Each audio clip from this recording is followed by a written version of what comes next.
My name is Anna DiToro. I'm an MPHM student, and today I will be discussing aphid control using ladybird beetles in greenhouses. Aphids are small, soft-bodied insects that feed by inserting their mouthparts into the phloem to feed on sugars. They are notorious vectors for different viruses, and they reproduce very rapidly. And another reason why they reproduce rapidly is because they reproduce by asexual means.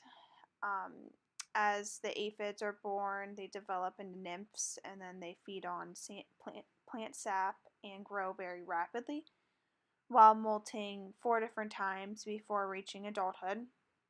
The adults can be winged or wingless. The eggs are laid and overwinter on rose stems in the fall from the adults. As the roses reproduce or as the roses produce new foliage in the spring, the aphids, the nymphs, hatch and feed very heavily on the plant sap, making the nymphs grow very rapidly. Adulthood usually lasts about 7 to 8 days, and the main plant symptoms include there's like a stunted and chlorosis and death of young plants. You can also see the honeydew that's produced, and this is a main food for sooty mold. And that's just like a black covering to the leaves. And then also, aphid saliva produces this malformation on the growing tips.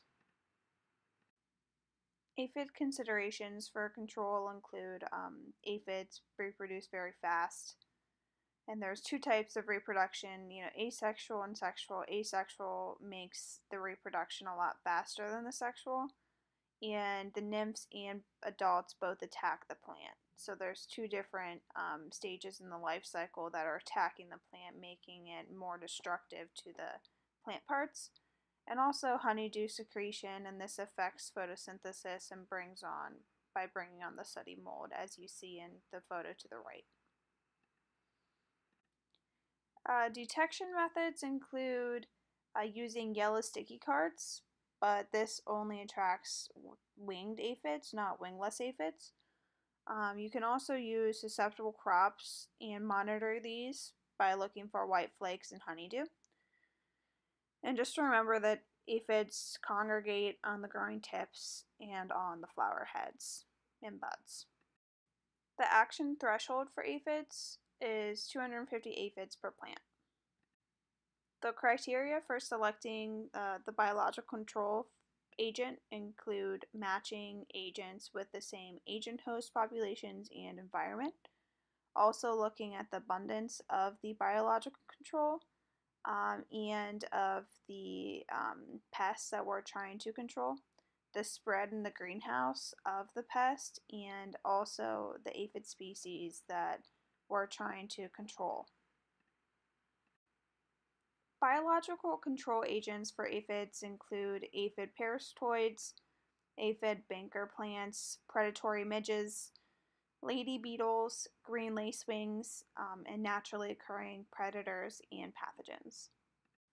The biological control agent used is ladybird beetle, and this kills a wide range of aphids, may eat up to 5,000 aphids per beetle, and that is 50 aphids per day. And with the ladybird beetle, it has like this glittering colors of the body, and that's one way or tool that they use to keep away predators that associate red, orange, and yellow colors with the idea of poison and danger.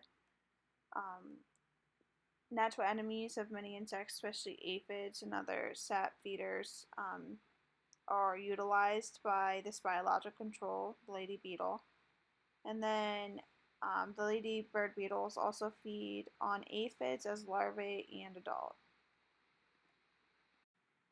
The vendor selection criteria include looking at local shops because there's no shipping cost, shipping, all around shipping, price, quality, the history of the business, vendor size to see if they can keep up with our need for the biological control agent, and then location.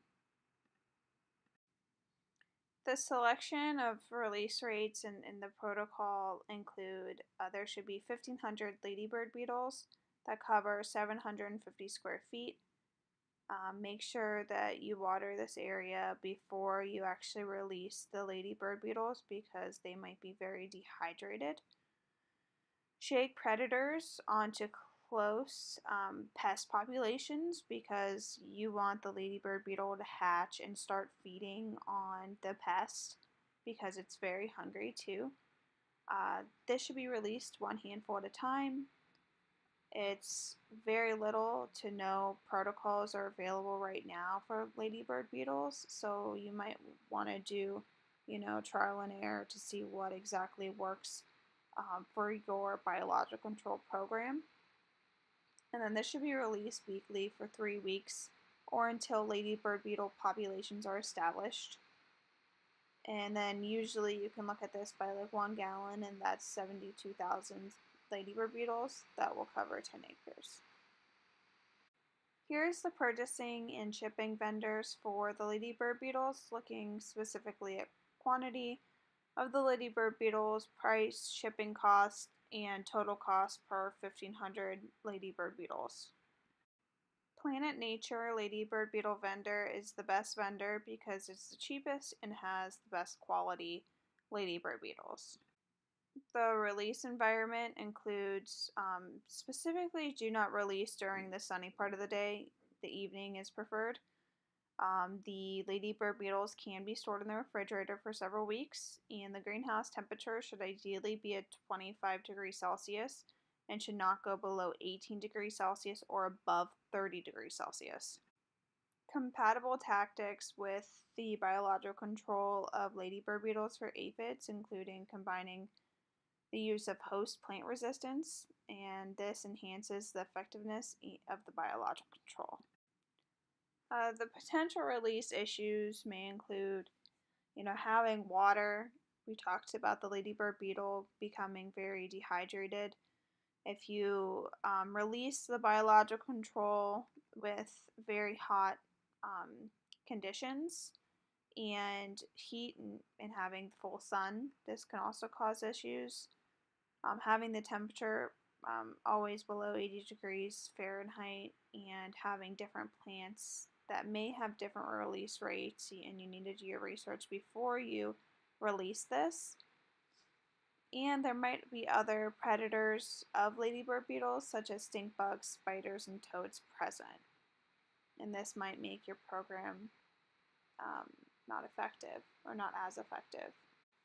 The release evaluation includes monitoring the release rates of ladybird beetles every week, monitoring the blooms and terminal tips for ladybird beetle larvae and adults, and adjusting the release rates as necessary.